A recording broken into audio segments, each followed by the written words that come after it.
So when you ask people, when you have a kid off the derech, a kid in crisis, how important is your relationship in the process? How important is it for your child to feel your love? Now, this is something that we didn't really grow up with, that there was a focus that your kid needs to feel your love. And especially when kids started misbehaving, in the beginning, at least 20 years ago, nobody really felt that those kids who are misbehaving need to feel your love. They thought they need to feel your disapproval, you're such a letdown. What? Discipline. Well, that's how to deal with them. Should you show that you support them while they're going against what you believe in? Very good question, right? People would say, well, I'm not okay with this. I'm certainly not going to be a part of it. I'm not going to help you buy a miniskirt. I'm not going to allow you to behave this way. I'm going to show you disapproval, and I'm not going to support you. Disappointment, a lot of disappointment, because that's going to make the child feel better, we think. Should you support bad behavior that goes against everything that you believe in? If you ask Klal Yisrael, 99.999% of Klal Yisrael will say, support behavior that goes against everything I believe in. And what about if it goes against the Torah? The child's behaving in a way that goes not just against your personal way that you like to be. By the way, Goyim also have kids who rebel against them. They go against their mentality, and they want their kids to be an accountant or a lawyer or something good, and the kid's doing something else, or all kinds of mentalities. We have parents who are not from, whose kids become from, and it bothers them also, because everybody wants their kids to be like them. They actually have a support group for them, parents of religious kids. And the acronym, the Rosh Tevis, is PORK. And if this doesn't work out well, and I'm not able to help the frum people, I'm going to go work for them. I'm going to teach them how to accept the kid, buy him a black hat. What? I'm not going to enable crazy behavior. It bothers them that their kids become frum. Can you imagine? So there's that idea, but especially when not only the kid is misbehaving and going against what you believe in, but going against the Torah, going against our Messiah, what should you do then? What if your child wants you to buy them a car? Should you try to cash in and say, oh, you want something from me? Now I have an opportunity. Moishi, put on tefillin, I'll buy you a car. Chani, dress like a human being, I'll put on a car. Right? Stop wearing stuff that you got 80% off. Should you use, when they need you, especially for something extra, as an opportunity to cash in? What if the child says, I want you to buy me a car, and I'm telling you right now, Tati, Mommy, Abba, Daddy, I will drive this car on Shabbat. Should you buy the car? What kind of a message is that? You're enabling bad behavior. You're helping them, supporting them, and allowing them. He's going to drive the car that you paid for and you're paying for it, yeah? And he said, and he's driving it Mechal Shabbos B'Frehesia. How could you do that? And even if you're somehow permitted, al pi halacha, but doesn't that give a bad message to the child? Isn't that a very terrible message to show somebody, I'm okay with that? Why would he ever become better if you show him, I'm okay with you being bad? How could you support bad behavior and help your child go to Gehenna? These are all questions that get answered with one simple story. And when you hear the story, go back and listen to the questions, and what we will realize is that Das Torah understands things differently. They asked the CHAZON ISH all of these big, huge questions that Klal Yisrael is so confused about. And the following question came to the CHAZON ISH. Father had a kid that was off the derech, and the kid told his father, Abba, please buy me a car. The father said, he didn't cash in on anything, didn't even do that, but he said, I'm willing to buy you a car if you promise me that you will not drive the car on Shabbat. Good deal. You get a car 6 days of the week. But the kid, as we would expect, said, no deal. And the relationship between them went down. Let me show you the Hebrew words. Story of a father, a parent, that their child went all the way down to become a Michal Shabbos Befarhesia Rachmana Litzlan. Uliyamim Higia B'noi Babakosha, after a few liyamim, after time, the child came with a request. Sheyirchosh Ba'adoi Mechonit Noisim. That the parents should buy him a car. Amar Ha'av, the father said, Shemuchon, I'm ready to buy it for you. B'tanai, with a condition. Sheyavtiach L'bal Yisa B'Shabbosos. Sounds very reasonable. I'll give you the car, but you're not going to go against my religion with my car that I'm buying. Be at least a mensch. Don't be Michal Shabbos with the car that I am providing for you. Haben sirav lahavtiach, the child refused to promise, to be maftiach, to give a haftacha. V'amatichois beinehem godla. How do you say that in English? Anyone know? The arguments, and their separation between them grew. And why? Because the father was thinking, like we were saying before, I'm going to buy you a car to drive on Shabbat. I'm going to enable your bad behavior. I'm going to support you in your rebellion against me, the family, the community, God, the Torah, everything. This is brought down in Maaseh Ish, Chelik Aleph, page Ayin Beis 72. Please look it up. When this story reached Rabbeinu the CHAZON Ish, you know why I like quoting the CHAZON Ish? Nobody argues on the CHAZON Ish. It was before a lot of the politics that we have. And everybody understands CHAZON Ish, Das Torah. Sholach elo av liyayitzai.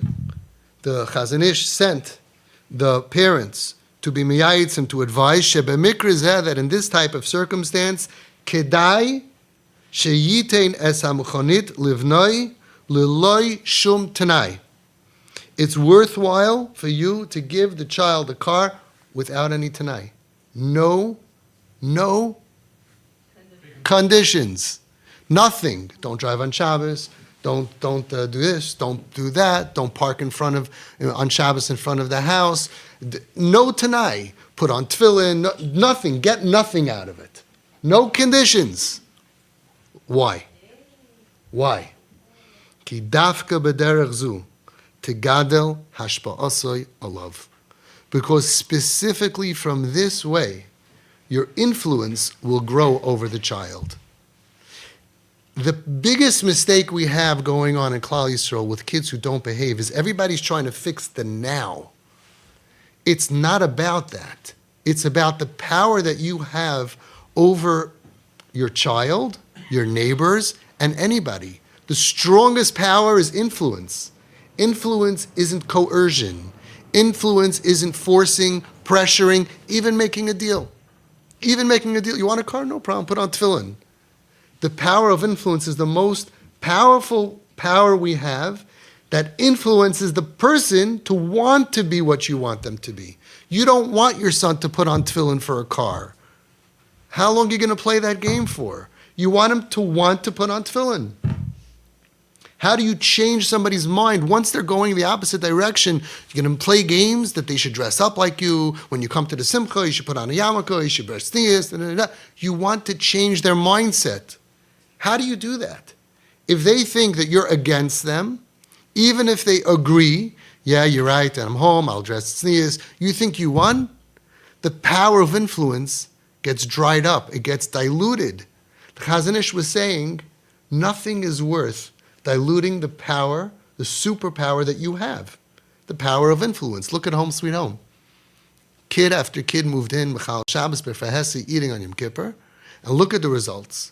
How? We didn't learn, there was no Shabbos, there was no Yontif. It was only the pure power of influence.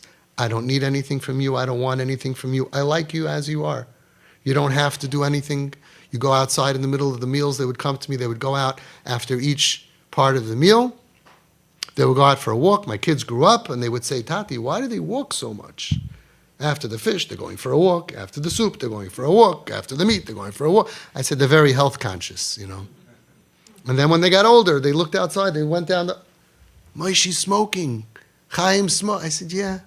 Yeah, not everybody's as lucky as we are. But what do we want to do? You know what Hashem wants us to do? Like them. Don't control them. This father thought, my kid's Machal Shabbos, game over. The CHAZON ISH was giving you the medicine of fixing the problem of Chilul Shabbos, and it comes by supporting him. The CHAZON ISH was also saying, you think this is the last battle? There are many more battles. Is he going to come back in a year or 2 or 5 or 10 and fast Yom Kippur? It's only going to come from influence. Are you going to be mechazik him by connecting him to you like we call nafshei kshura b'nafshei? Then your power of influence, b'li oimer ve'ein devarim, is very strong. Somebody who feels the most comfortable around mommy and daddy and this community eventually will want to be like us. And somebody that feels uncomfortable because I have to zustel or zistel or conform, I'm not comfortable there.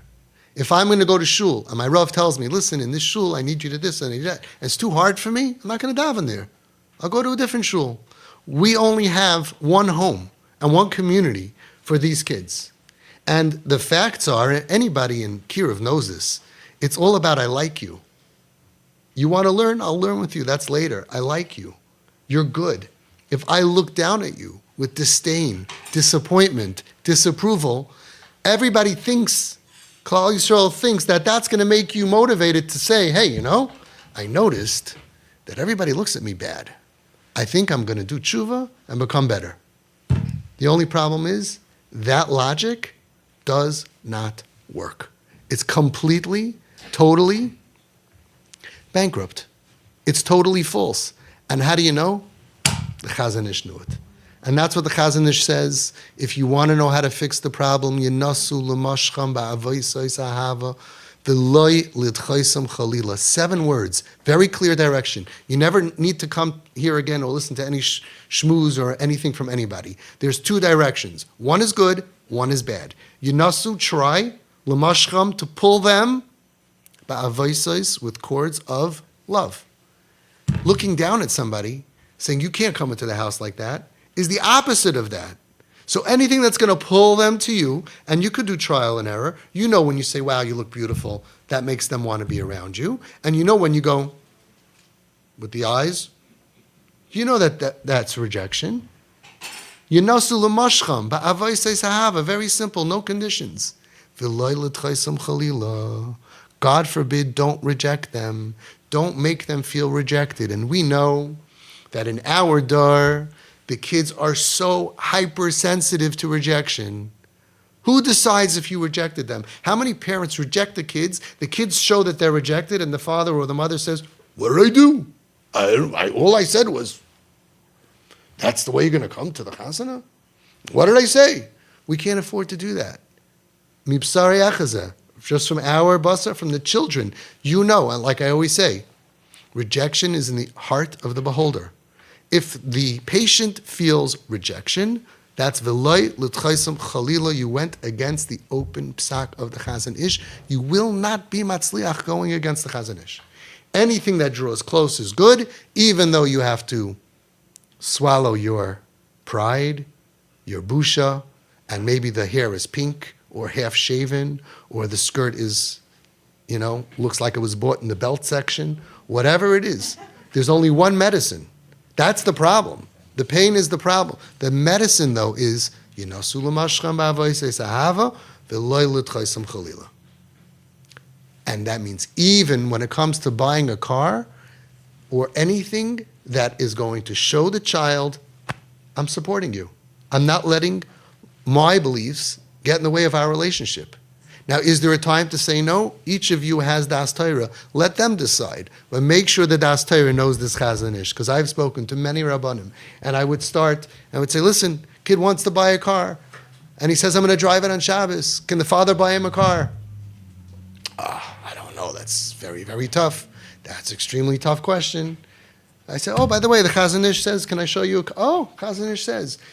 It's not about knowing the psak. It's about understanding. CHAZON ISH understood people. CHAZON ISH understood the psychology of people. And there's 100 stories of the CHAZON ISH. And each one had the same idea. Keep them close. closest. We don't have violence in our homes because we are doing Yinasu L'Mashchem B'Avois Sahava. We don't have, thank God, Baruch Hashem, B'li Har Helfen, not one suicide. Not one from hundreds of kids that were suicidal. We did lose a few kids, which is horrific, to accidental drug overdose. Yes, horrible, horrible. Much less than any psych ward, any boot camp, any rehab in the world. Not even 1% of TP parents. And it's horrible. Actually, those parents are all so thankful. I feel so horrible, and they keep on being mechazik me. Because as long as we had our child, we did everything we could, but we have such memories of love instead of all the hate and the shomrim. Our parents are not calling shomrim. Our parents are not calling Hatzalah. Our kids are not in jail. We don't have kids in jail. Why? Yinasu l'mashchem ba'avois ahava. Pull them in with ropes of love until your rabbi says, no, this is usher, which, by the way, I've never gotten a no on any question, any idea that I had. This is how we work. And what is l'tchaisam? What is rejection? Keherifying, even a blink. Even a blink. It was a father that said, I'm not rejecting my kid. And the mother said, you haven't looked at him in 6 months. Every time he comes in, you happen to be upstairs. Every time he's downstairs, you're in the bathroom. Every time he's coming home, you happen to leave. That's Yinasu L'Mashchem B'Avois Sahava. With this, you're going to win. So our idea here is to save lives physically, emotionally, psychologically, psychiatrically, spiritually. And none of that happens with rejection. And we've proven that over and over again. So let's just listen to the CHAZON ISH and let's understand, not the psak, but how did he get there? How did he get there? Go back and listen to the beginning of this video, to all the questions, and realize how our thinking was wrong all along, and we have to just plug into the thinking of authentic Das Torah.